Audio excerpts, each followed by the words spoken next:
بسم اللہ الرحمن الرحیم۔ بسم اللہ الرحمن الرحیم۔ عزیز طلبہ، سبق نمبر 165 اور باب التمتع، اور اس کا آج آخری سبق ہے۔ حج تمتع کا بیان حصہ سوم ہے، اور پھر کچھ متفرق مسائل بھی حج کے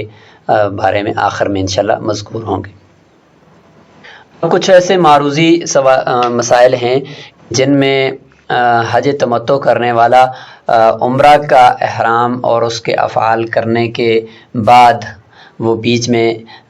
واپس آ جائے، اپنے ملک کی طرف آ جائے، یا کسی اور ملک کی طرف چلا جائے، یا عمرے کو فاسد کر دے، تو پھر حج تمتع باقی رہے گا یا نہیں رہے گا، یا اشہر حج یعنی جو حج کے مہینے ہیں شوال، ذوالقعدہ اور ذوالحجہ کے 10 دن، ان سے پہلے احرام باندھ دے عمرے کا، اور یا افعال عمرے کے اس سے پہلے کر دے پھر کیا حکم ہوگا، اور اگر اس کے اندر کر دے پھر کیا حکم ہوگا۔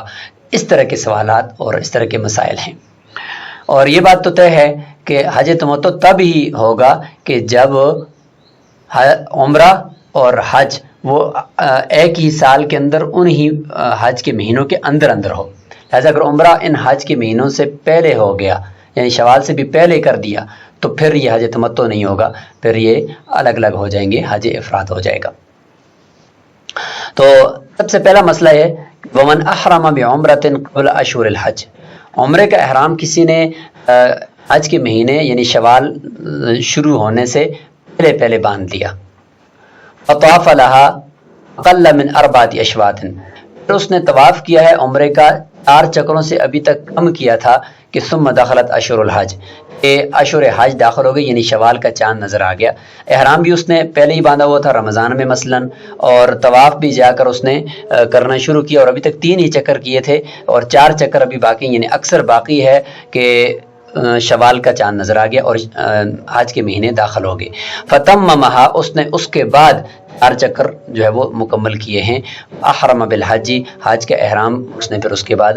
باندھا ہے عمرہ کے افعال کرنے کے بعد، تو کان متمتعا، فرماتے ہیں کہ یہ متمتع ہوگا۔ ان الاحرام عندنا شرط، سوال ہوتا ہے کہ بھئی احرام تو اس نے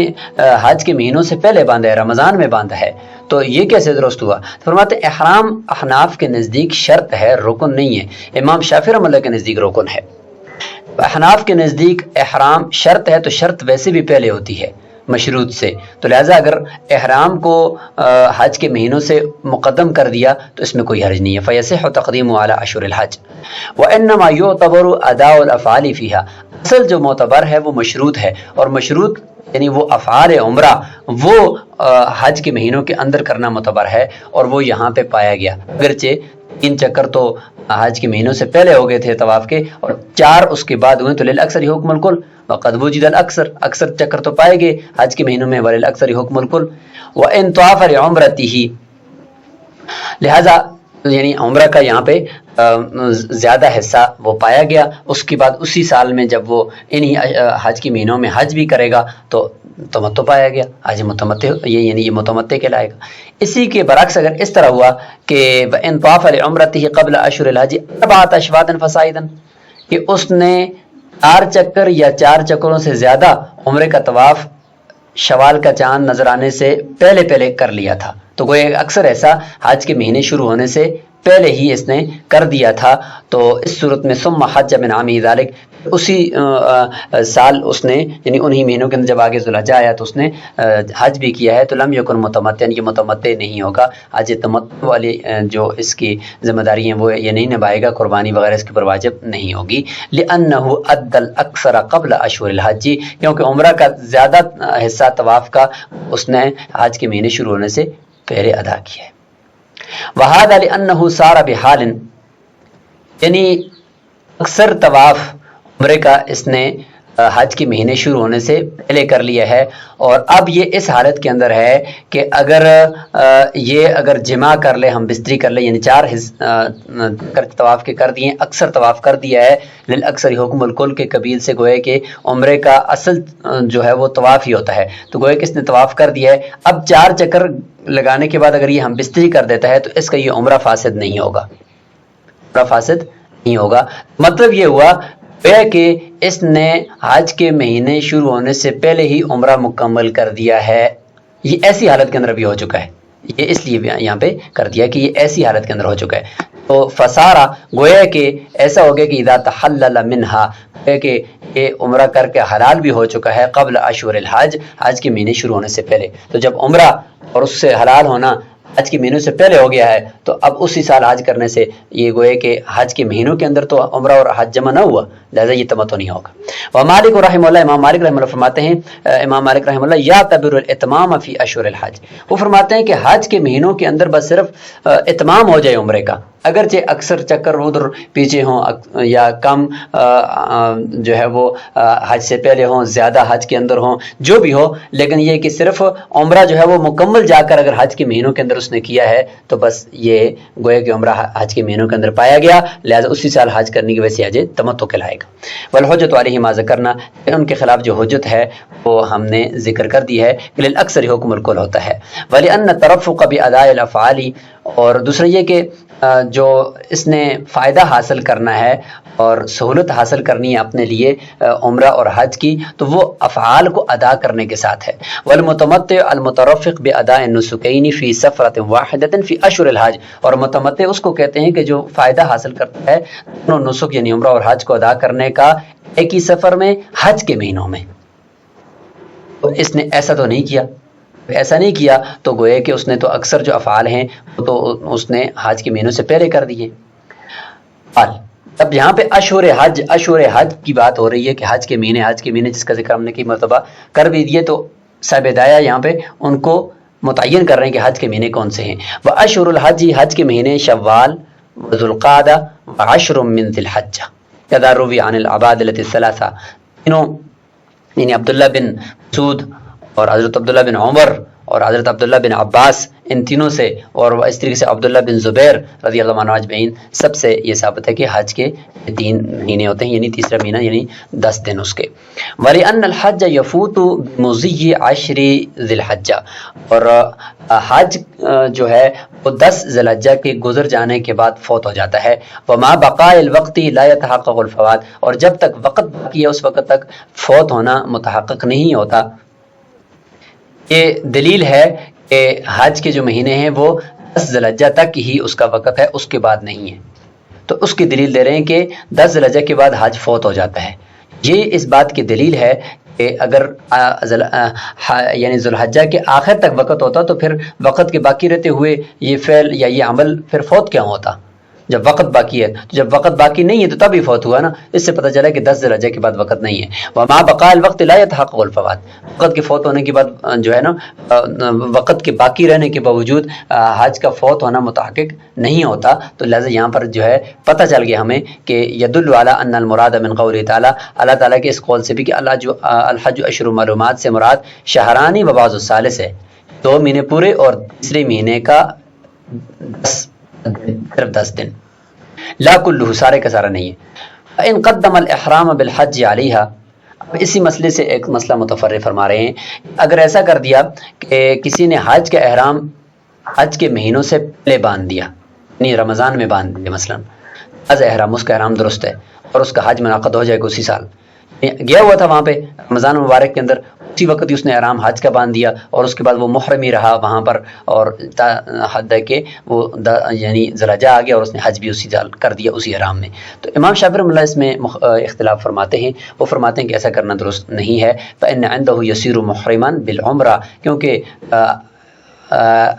یعنی اشہر حج سے پہلے احرام باندھنے کی وجہ سے وہ عمرے کا احرام باندھنے والا تو ہو سکتا ہے لیکن حج کے احرام باندھنے والا نہیں ہے. لأنه رکن عنده، کیونکہ امام شافعی رحمۃ اللہ کے نزدیک احرام جو ہے وہ رکن ہے اور ابھی تک وقت آیا ہی نہیں ہے حج کا، اس سے پہلے احرام باندھنا گویا کہ رکن پہلے چلا گیا اور ابھی تک اصل جو حج ہے اس کا وقت آیا ہی نہیں ہے، تو ایسا نہیں ہو سکتا. لہٰذا حج کے مہینے کے اندر احرام باندھنا امام شافعی رحمۃ اللہ کے نزدیک ضروری ہے. وہ شرط عندنا اور احناف کے نزدیک تو احرام شرط ہے، شرط کو مقدم کرنا درست ہے. فاشبہ الطہارۃ فی جواز التقدیم علی الوقت، یہ طہارت کے مشابہ ہو گیا کہ اس کو وقت سے پہلے مقدم کرنے کے جواز کے اندر، کہ چونکہ طہارت تو نماز کے لیے شرط ہے، تو کوئی شخص نماز کا وقت داخل ہونے سے پہلے اگر وضو کر لیتا ہے تو اسی وضو سے وہ نماز پڑھ سکتا ہے وقت داخل ہونے کے بعد. تو بالکل اسی طریقے سے یہاں پر بھی ہے. ولیان الاحرام تحریم اشیاء و ایجاب اشیاء، کیونکہ احرام کے اندر پتہ ہے کچھ چیزوں کو اپنے اوپر حرام کیا جاتا ہے، کچھ چیزوں کو اپنے اوپر حرام کرنا پڑتا ہے، کچھ چیزوں کو اپنے اوپر لاگو کرنا پڑتا ہے. احرام کا یہی مطلب ہوتا ہے. تو وذالک یصح فی کل زمانے، یہ تو پھر ہر زمانے کے اندر درست ہونا چاہیے کہ جس وقت یہ بندہ احرام باندھے اور اپنے اوپر یہ ان چیزوں کو لاگو کر دے. فصار کالتقدیم علی المکان، یہ ایسا ہی ہو گیا جیسے کہ احرام کو میقات جو مکان ہے، جگہ ہے، اس سے مقدم کرنا. تو جسے اس سے مقدم کرنا جائز ہے، یہاں پر وقت سے پہلے مقدم کرنا بھی جائز ہے. وَإِذَا قَدِمَ الْكُوفِيُّ بِعُمْرَةٍ فِي أَشْهُرِ الْحَجِّ فَفَرَغَ مِنْهَا حَلَقَ أَوْ قَصَّرَ ثُمَّ اتَّخَذَ مَكَّةَ وَالْبَصْرَةَ دَارًا وَحَجَّ مِنْ عَامِهِ ذَلِكَ فَهُوَ مُتَمَتِّعٌ.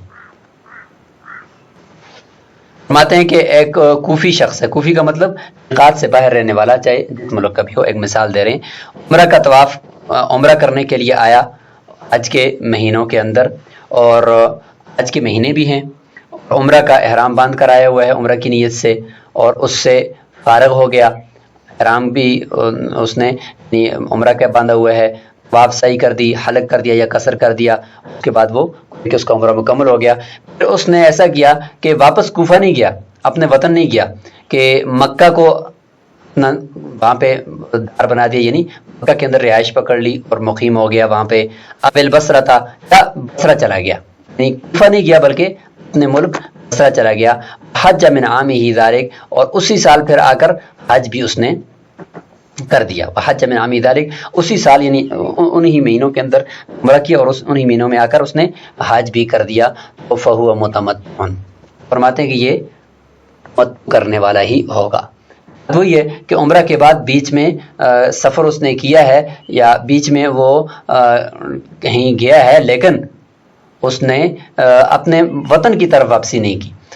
اما الاول، یہاں تک پہلی بات ہے کہ اس نے مکہ کو ہی وہاں پہ اپنا دار بنا دیا. فَلِأَنَّهُ تَرَفُّقٌ بِنُسُكَيْنِ فِي سَفَرٍ وَاحِدٍ فِي أَشْهُرِ الْحَجِّ، صورت میں تو اس کا حج اس وجہ سے درست ہے کہ حج تمتع بھی اس کا درست ہے کہ اس نے گویا کہ ایک ہی سفر کیا ہے، اور اس سفر کے اندر وہ مکہ ہی کو اپنا دار بنا کر بیٹھا ہوا ہے، اور اس کے اندر وہ ایک ہی سفر کے اندر حج بھی کر دیا اس نے اور عمرہ بھی کر دیا. وہ اما ثانی، جہاں پر اس نے بصرہ کو جا کر اپنا دار بنایا اور بصرہ سے پھر واپس اسی سال آ کر اس نے حج بھی کر دیا انہی مہینوں کے اندر. تو فرماتے ہیں وقیل بالاتفاق، یہ سب کے نزدیک اس صورت کے اندر بھی یہ یعنی بالاتفاق وہ اس کا حج تمتع ہو گیا ہے، کیونکہ وہ ابھی تک اپنے گھر تو نہیں گیا نا، سفر تو اس نے کر دیا بیچ میں، لیکن بصرہ کا سفر کیا، کوفہ کا تو نہیں کیا نا. وقیل، بعض نے کہا کہ یہ صرف امام ابو حنیفہ رحمہ اللہ کا قول ہے، اور صاحبین کے نزدیک لا یکون متمتعا، یہاں پہ اس صورت میں وہ متمتع نہیں ہوگا. لأن المتمتع من تكون عمرته میقاتیہ وحجته مکیہ، کہ حج تمتع کرنے والے کا جو عمرہ ہوتا ہے وہ میقاتی ہوتا ہے کہ میقات سے احرام باندھ کر عمرہ کا آتا ہے، اور حج اس کا مکی ہوتا ہے کہ حج کا احرام جو اس کا ہوتا ہے وہ مکہ کے اندر سے ہی حرم سے ہی اتنے باندھنا ہوتا ہے. وَنُسُكَاهُ هَذَانِ مِيقَاتِيَانِ، اور یہاں پر جو اس شخص نے کہ جو دونوں نسک ہیں یعنی حج اور عمرہ، وہ دونوں میقاتی ہو گئے بصرہ کی طرف جانے کی وجہ سے. اگرچہ اپنے وطن نہیں گیا لیکن بصرہ کی طرف جانے کی وجہ سے پہلے عمرہ کا احرام میقات سے باندھ کر آیا، پھر بصرہ سے واپس حج کا احرام باندھنے کے لیے آئے گا تو وہ بھی میقات سے باندھے گا، تو دونوں میقاتی ہو گئے. تو یہ پھر حج تمتع کرنے والے کی طرح نہ ہوا، یہ صاحبین کے نزدیک حج تمتع کرنے والا نہیں ہے. وَلَهُ، امام ابو حنیفہ فرماتے ہیں کہ نہیں، یہ متمتع ہے، کیونکہ ان السفرۃ الاولی قائمۃ ما لم يعد الى وطنہ، جب تک اپنے وطن کو واپس لوٹا نہیں ہے اس وقت تک اس کا پہلا سفر قائم ہے، پہلا سفر ابھی تک باقی ہے. ہم اس کو یہ کہیں گے کہ یہ مسافر ہے. وقد اجتمع له نسکان فیہا، اور اسی سفر کے اندر اس کے دونوں نسک جمع ہو گئے، عمرہ بھی اور حج بھی. وجب دم التمتع، جس کے اوپر دم تمتع جو ہے وہ واجب ہو جائے گا اور یہ متمتع ہی کہلائے گا. اس میں راجح قول جو ہے وہ امام ابو حنیفہ رحمہ اللہ کا ہے کہ جب تک وطن واپس نہیں کیا تو ابھی تک اس کا تمتع باقی ہے۔ اب اگلی صورت، فَإِنْ قَدِمَ بِعُمْرَةٍ أَفْسَدَهَا، وہ اس نے عمرہ کو یعنی عمرہ کر لیا اور اسی کے لیے وہ آیا، عمرہ اس نے کر لیا، افسدها، لیکن یعنی عمرہ کے لیے آیا تھا، اسی نیت سے احرام باندھا تھا، لیکن اس عمرے کو اس نے مکمل نہیں کیا، بیچ میں اس نے اس کو فاسد کر دیا، کچھ اعمال کرنے کے ساتھ اس نے اس کو فاسد کر دیا۔ فرغ منہا، فاسد کرنے کے بعد ظاہر ہے کہ اس نے مکمل تو کرنا ہے، حلق سرسائی سب کچھ کر کے پھر یہ آرام سے نکلے گا، ویسے نہیں نکل سکتا، تو فارغ ہو گیا اس سے۔ فارغ ہونے کے بعد وقصر، اس نے بال کاٹ دیے یا حلق کر دیا۔ ثم اتخذ البصرة دارا، عمرے کو فاسد کیا اس نے، اور فاسد کرنے کے بعد پھر بصرہ چلا گیا، ہے کوفی ہے لیکن بصرہ کو اپنا دار بنا دیا۔ ثم اعتمر فی اشہر الحج، پھر اسی ہی مہینوں کے اندر بصرہ سے واپس آیا اور آ کر اس نے عمرہ کر دیا، عمرہ کا احرام باندھا، دوبارہ آیا اور انہی مہینوں کے اندر عمرہ کا احرام کر دیا۔ وحج من عامہ، عمرہ کرنے کے بعد اسی سال انہی مہینوں کے اندر حج بھی کر دیا۔ تو پہلا عمرہ اس نے فاسد کر دیا، اس کے بعد بصرہ چلا گیا، بصرہ سے واپس آ کر عمرہ بھی کر دیا، حج بھی کر دیا، تو پھر دونوں جمع تو ہو گئے نا، تو تمتع ہونا چاہیے۔ تو فرماتے ہیں اس صورت کے اندر لم یکن متمتعا عند ابی حنیفہ، امام ابو حنیفہ رحمۃ اللہ کے نزدیک یہ متمتع نہیں ہوگا۔ صاحبین فرماتے ہیں کہ وہ متمتع ہو، اس صورت میں یہ متمتع ہے۔ انہ انشاء سفر، کیونکہ بصرہ جانا واپس آنا یہ سفر ہو گیا نا، تو گویا کہ سفر تو اس نے کر دیا۔ وقد ترفق بنسکین، ایک ہی سفر کے اندر دو نسک بھی اس نے حاصل کر لیے۔ لہ، امام ابو حنیفہ رحمۃ اللہ فرماتے ہیں انہ باق علی سفرہ ما لم یرجع الی وطنہ، پہلے والے مسئلے کے اندر دلیل، جب تک یہ اپنے وطن کی طرف گیا نہیں ابھی تک یہ پہلے سفر پر باقی ہے۔ جب پہلا سفر باقی ہے، پہلے ہی سفر کے اندر وہ گویا کہ ابھی تک ہے، اور اس کے اندر اس نے ایک عمرے کو فاسد کر دیا، پھر چلا گیا، پھر آ کر اگرچہ اس نے دوسرا عمرہ کیا لیکن گویا کہ بیچ میں اس نے ایک عمرے کو فاسد کیا ہوا ہے، تو لہٰذا اس وجہ سے یہ متمتع نہیں ہوگا۔ فَإِنْ كَانَ رَجَعَ إِلَىٰ أَهْلِهِ، اگر اسی صورت کے اندر جس میں اس نے اس عمرے کو فاسد کیا، اس صورت کے اندر اگر اپنے گھر والوں کی طرف چلا جاتا ہے، یہ دوسری صورت آ گئی اسی میں۔ ثم اعتمر فی اشہر الحج، اسی صورت میں آ کر گھر والوں کے پاس گیا، بصرہ نہیں گیا، واپس آ کر عمرہ دوبارہ کیا، دوبارہ عمرے کے احرام باندھ کرایا، دوبارہ کیا۔ وحج من عامی، اور اسی صورت سال حج بھی کر دیا۔ یکون متمتعا فی قول، اس میں بالاتفاق سب کے نزدیک متمتع ہو جائے گی۔ یار ظاہر ہے کہ صاحبین کے نزدیک نیا سفر پایا گیا، اور امام ابو حنیفہ رحمۃ اللہ کے نزدیک چونکہ پہلا سفر ابھی ختم ہو چکا ہے دوبارہ گھر والوں کی طرف لوٹنے کی وجہ سے، تو لہٰذا اب اس صورت میں بالاتفاق گویا کہ ایک ہی سفر سے دو نسک اس نے کر دیے ہیں، اور یہ بالاتفاق ہو جائے گا۔ لأن هذا انشاء سفر انتہاء السفر الاول، کہ یہ ایک نئے سفر کو گویا کہ نئے سفر کو پیدا کیا ہے اس نے، اور نئے سفر اس نے کیا ہے پہلے سفر کے انتہا کی وجہ سے، کیونکہ پہلا سفر امام ابو حنیفہ رحمۃ اللہ کے نزدیک منتہی ہو چکا کہ گھر واپس جانے کی وجہ سے، اور صاحبین کے نزدیک تو ویسے بھی ہے۔ وقد اجتمع له نسکان صحیحان فیہ، اور اس کے لیے اس سفر کے اندر دو صحیح نسک بھی جمع ہو جائیں گے۔ پہلا عمرہ فاسد کیا، بس گھر چلا گیا تو وہ سفر ختم، اب نئے سفر میں دونوں یعنی عمرہ بھی درست ہے، حج بھی درست ہے، تو لہٰذا ٹھیک ہو گیا۔ وَلَوْ بَقِيَ بِمَكَّةَ، اگر وہ ایسا ہو جاتا کہ اگر وہ اس طریقے سے کر لیتا ہے کہ اس نے عمرے کو فاسد کیا، کوفہ سے آیا عمرے کو فاسد کر دیا، عمرے کو فاسد کرنے کے بعد وہ بصرہ بھی نہیں گیا، کوفہ بھی نہیں گیا، وہی مکہ کے اندر ٹھہر گیا، تو یہ اب تیسری صورت ایک آ گئی ہے۔ پہلی صورت یہ تھی کہ کوفہ سے آیا، عمرے کو فاسد کیا تو بصرہ چلا گیا، واپس آ کر اس نے عمرہ بھی کر دیا، حج بھی کر دیا، تو امام ابو حنیفہ رحمۃ اللہ کے نزدیک راجح قول کے مطابق یہ تمتع نہیں ہوگا۔ دوسری صورت یہ تھی کہ واپس گھر چلا گیا، وہاں سے نیا سفر کر کے آیا، تو بلا اتفاق تمتع ہوگا۔ تیسری صورت کہ عمرے کو فاسد کرنے کے بعد وہیں مکہ کے اندر ہی مقیم رہا، لم یخرج الی البصرہ، بصرہ بھی نہیں گیا، حتی یتمر فی اشہر الحج، حج مہینوں کے اندر ہی دوبارہ عمرہ کیا، حج من عامہ، اور اسی سال یعنی انہی مہینوں کے اندر حج بھی کر دیا۔ لا یکون متمتعا بالاتفاق، اس صورت میں تو بالاتفاق تمتع نہیں ہوگا، کیونکہ لأن عمرتہ مکیہ، کیونکہ اس کا یہ جو عمرہ ہے جو ابھی اس نے کیا یعنی درست جو صحیح والا عمرہ اس نے کیا وہ مکی ہو گیا، کیونکہ اس کا احرام اس نے وہیں مکہ کے اندر ہی باندھا ہے، کیونکہ پہلا عمرہ تو اس نے فاسد کر دیا ہے۔ والسفر الاول، اور جو پہلا سفر تھا وہ انتہا، وہ مکمل ہو چکا ہے بالعمرۃ الفاسدہ، یعنی فاسد عمرہ کرنے کی وجہ سے وہ سفر بھی مکمل ہو چکا ہے۔ صاحبین کے نزدیک کوئی نیا سفر پایا نہیں گیا، بصرہ کی طرف گیا نہیں ہے، اور امام ابو حنیفہ رحمۃ اللہ کے نزدیک ابھی تک پہلا سفر جو ہے وہ یعنی اسی سفر کے اندر سے یہ آیا ہوا ہے، اور عمرہ فاسدہ پہلے اس نے کر لیا ہے، لہٰذا لا تمتع علی اہل مکہ۔ اب یہ چونکہ مکہ کے اندر رہائشی ہو گیا ہے، لہٰذا اہل مکہ کے لیے تو تمتع نہیں ہوتا، لہٰذا بالاتفاق اب اس کا یہ تمتع نہیں ہوگا۔ من اعتمر فی اشہر الحج وحج من عامہ، اگر کسی شخص نے حج کے مہینوں کے اندر عمرہ کیا اور انہی مہینوں میں اسی سال حج بھی کر دیا،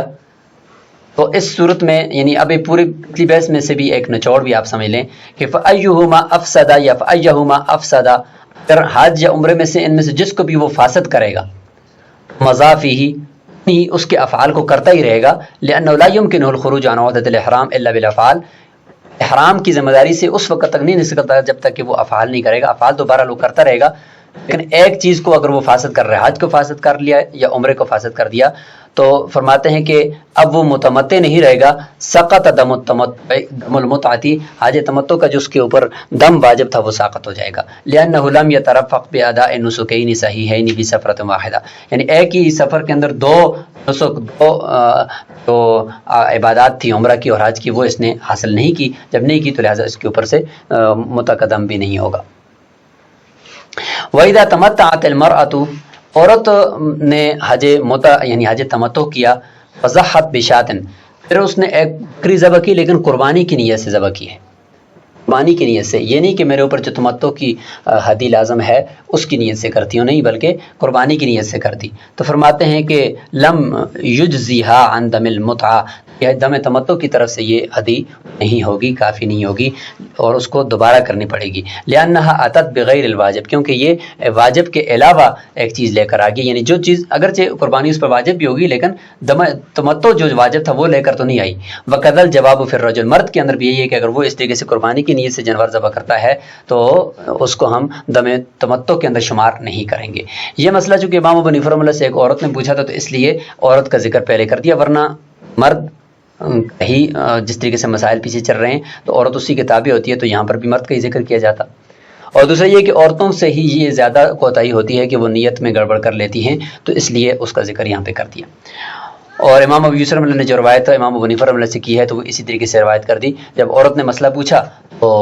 انہوں نے بھی اسی طریقے سے عورت ہی کے صیغوں کے ساتھ اس کو ذکر کر دیا۔ وَإِذَا حَاضَتِ الْمَرْأَةُ عِنْدَ الْإِحْرَامِ، کچھ متفرق مسائل آخر میں ذکر فرما رہے ہیں، عورت کو اگر حیض آ جائے احرام کی حالت کے اندر اور وہ احرام باندھے ہوئے تھی، اغتسلت، وہ غسل کرے گی، احرامت اور احرام کو دوبارہ باندھ دے گی، غسل پاک ہونے کے لیے نہیں بلکہ صفائی کے لیے، یعنی جسم کو صاف کرنے کے لیے، حکمن جو پاک ہونا ہوتا ہے جس سے نماز روزہ ہونا ہوتا ہے اس طریقے سے وہ پاک ہونے کے لیے غسل نہیں ہے، اس کا ذکر ہم نے کتاب الحج کے شروع میں احرام کی حالت میں جب غسل کی صورت تھی وہ اس میں کر دیا تھا۔ وہ احرامت، اور احرام باندھ دے گی، فائدہ کیا ہوگا اس کے احرام باندھنے کا؟ مت وصنعت کما یصنع الحاج، وہی اعمال کرے گی حج کے یہاں کے اندر، مزدلفہ کے اندر، وقوف عرفہ کے اندر، یہ سارے کے سارے اعمال وہ کرے گی جس طریقے سے حاجی کرتا ہے، لیکن ایک کام نہیں کرے گی، غیر انہا لا تطوف بالبیت حتی تطہر، پاک ہونے سے پہلے بیت اللہ کا طواف نہیں کرے گی۔ وجہ اس کی کیا ہے؟ لحدیث عائشہ، ایک تو حضرت عائشہ رضی اللہ عنہ کی روایت ہے، حین حاضت بصرف، یعنی ان کی فعلی روایت ہے کہ صرف مقام کے اوپر وہ یعنی ان کو حیض آ گیا تھا، تو اس وقت پھر ان سے یہی کیا گیا تھا کہ احرام انہوں نے باندھ دیا دوبارہ یعنی غسل کر کے، لیکن طواف ان سے چھوٹ گیا تھا۔ وَلِأَنَّ طَوَافَ فِي الْمَسْجِدِ، کیونکہ طواف جو ہوتا ہے وہ مسجد کے اندر ہوتا ہے، والوقوف فی المفازہ، وقوف عرفہ جو ہے وہ باہر میدان کے اندر ہے، اور باقی منا بھی جو ہے وہ بھی باہر ایک میدان ہے، مزدلفہ بھی ایک باہر کھلی جگہ ہے، تو وہاں پر تو حائضہ عورت جا سکتی ہے، صرف مسجد میں نہیں آ سکتی، اس لیے طواف نہیں کرے گی، باقی سارے کام کرے گی۔ وہذا الاغتسال، یہ جو غسل ہے للاحرام، احرام کے لیے، لا للصلاۃ، نماز کے لیے نہیں ہے، فیکون مفیدا، وہ یعنی مفید ہے، فائدہ دینے والا ہے کہ غسل وہ کرے، کہ احرام باندھنا ہے، احرام کے لیے غسل صحیح ہوتا ہے۔ اور غسل صرف احرام کے لیے باندھنے کا مطلب ہوتا ہے کہ میل کچیل اپنے آپ سے اتارنا، کیونکہ کافی عرصہ تک احرام باندھے رکھیں گے تو گرمی کی وجہ سے کہیں تنگ نہ ہو جائیں، تو اس لیے غسل کرنا پڑتا ہے۔ فَإِنْ حَاضَتْ بَعْدَ الْوُقُوفِ وَطَوَافِ الزِّيَارَةِ، اگر ایسا ہو گیا کہ عورت کو حیض جو آیا ہے وہ وقوف عرفہ کرنے کے بعد اور طواف زیارت کرنے کے بعد، یعنی حج کے 2 بنیادی جو رکن ہیں، فرض ہیں، وہ کر دینے کے بعد آیا ہے، تو فرماتے ہیں کہ انصرفت من مکہ، اس صورت کے اندر فرماتے ہیں کہ وہ مکہ سے واپس اپنے علاقے کی طرف چلی جائے، پھر جائے۔ ولا شیء علیہ لطواف صدر، جو آخر میں طواف صدر ہوتا ہے وہ آخری طواف اس کے لیے کرنے کی ضرورت، یعنی اگر اس نے نہیں کیا تو اس کے اوپر کچھ بھی لازم نہیں ہے، وہ اس سے ساقط ہو جائے گا۔ ماقبل جب ہم طواف صدر کا ذکر کر رہے تھے تو اس وقت وہاں پہ یہ ذکر آیا تھا۔ لأنہ علیہ السلام رخص للنساء الحیض فی ترک طواف صدر، طواف صدر کے ترک کرنے کے اندر، چھوڑنے کے اندر، وہ ان عورتوں کو رخصت دی ہے جن کو حیض آ جائے۔ ومن اتخذ مکہ دارا، اگلا مسئلہ یہ ہے کہ اگر کسی نے مکہ کو یہ اپنی رہائش گاہ بنا دیا اور وہیں پہ رہنے لگ گیا تو فلیس علیہ طواف الصدر، حج کے دوران اس کے اوپر طواف صدر نہیں ہے۔ انہ علی من، کہ یہ اس شخص کے اوپر ہوتا ہے، یصدر، جو وہاں سے لوٹتا ہے، مکہ کو چھوڑ کر واپس آتا ہے، الا اذا اتخذها دارا بعد ما حل النفر الاول، الا یہ کہ اس نے مکہ کو دار اور اپنی رہائش تب بنایا کہ جب پہلی نفر یعنی وہاں سے آنے کی جو اجازت ہے، یعنی 12 ذو الحجہ کے بعد اس نے اس کو اپنا یعنی جائے اقامت بنایا ہے اور وہاں پہ رہائش گاہ بنایا ہے، تو پھر اس صورت کے اندر فرماتے ہیں کہ اس نے طواف صدر کرنا ہوگا، کیونکہ اس سے پہلے اگر بناتا تو ہم یہ کہتے کہ اب یہ چونکہ مکہ کا ہی رہائشی ہے تو لہٰذا اس کے لیے طواف صدر نہیں ہے، کیونکہ طواف صدر انہی دنوں کے اندر کرنا پڑتا ہے۔ تو اگر اس سے اس کے بعد اس نے بنایا ہے نفر اول، یعنی 12 ذو الحجہ جو جانے کا وقت ہوتا ہے وہ نفر اول ہے، اور پھر 13 جو ہے وہ نفر ثانی گویا کہ کہلاتا ہے۔ تو فیما یروی عن ابی حنیفہ، امام ابو حنیفہ میں سے روایت یہی ہے کہ پھر اس صورت کے اندر اس نے طواف صدر کرنا ہے۔ ویروی البعض عن محمد رحمہ اللہ، اور اسی طرح روایت امام ابو حنیفہ امام محمد رحمہ اللہ سے بھی بعض نے روایت کی ہے، لأنه وجب علیہ بدخول وقتی، کیونکہ طواف صدر کا وقت اس کے اوپر اس سے پہلے داخل ہو گیا ہے تو اس کی وجہ سے طواف صدر اس کے اوپر کرنا واجب ہوگا۔ فلا يسقط نیت الاقامۃ بعد ذلک، بعد میں جب اس نے نیت اقامت کی ہے، وہاں پہ ٹھہرنے کی نیت کی ہے، تو اس کی وجہ سے یہ تو اب اس سے ساقط نہیں ہوگا۔ تو اسی کے ساتھ حج تمتع کا یہ ذکر اور حکم مکمل ہوا، اور انشاءاللہ اگلے سبق کے اندر ہم باب الجنایات سے شروع کریں گے، اور اس کے اندر حج کے دوران احرام کی حالت میں جو کی جانے والی جنایات ہیں تو ان کی وجہ سے جو دم لازم ہوتا ہے ان کا ذکر انشاءاللہ ہم کریں گے۔ السلام علیکم ورحمۃ اللہ۔